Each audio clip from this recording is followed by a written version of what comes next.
Si nanay, nakita ko na ulit si nanay. Nagpunta na ulit si nanay dito. Tagal niya kasi nawala eh. Bigyan ko siya ng karton ulit. Yung karton kasi dati na inipon ko. Iniipon ko kasi yung karton dito, binibigay ko sa kanya. Kasi nga, eh yan lang yung pinagkakit. Kaya binibigyan ko siya. Nasa SD card na tayo magkita ha. May isa pang mesa ulit ka ha.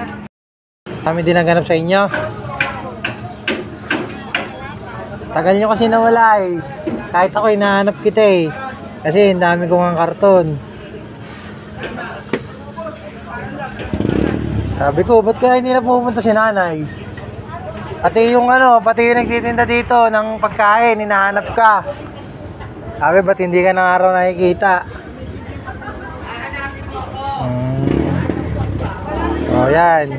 Pagpasensyahan mo na muna yung karton na yan. Yan lang muna, ala pa eh. Nung nakaraan kasi marami. Ang daming karton. Eh wala, hindi ka nakapunta.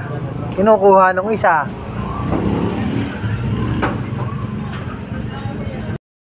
O syempre, marami na mag-basher dyan. Sasabihin, ba't di ko inabutan si nanay ng pera?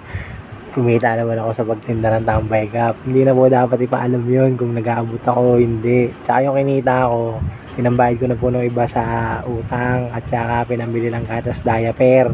Tsaka yung bills namin sa bahay. Tsaka hindi na dapat ipaalam kung nagbibigay ako, hindi kay nanay. Okay, let's go.